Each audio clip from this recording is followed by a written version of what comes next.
In this video, I'll be showing you step by step how to create a TradeLocker demo account. It is super easy to do. So the first thing you need to do is open up your favorite browser, and then from here you'll need to go up to TradeLocker.com.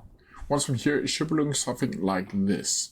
Now from here, you'll be able to go over to the Try Demo option up here in the right hand corner, and once you click on that, you'll need to sign up either using your Google account or your Apple ID. Now, once you figure out which one you'll want to choose, you'll simply need to click on one of them. And once you have logged in, it should look something like this where you can review agreement, and you'll just need to click these options right here and then click accept.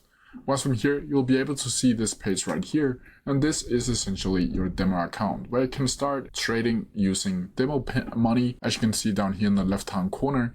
You can also pick a prop firm, pick a broker, or connect a broker or prop firm by clicking on one of these options right here, where you can enter the market. But that's how you do it. If you have any questions about it, please leave them down in the comment section below, and I'll try my best to answer them as quickly as possible. See ya!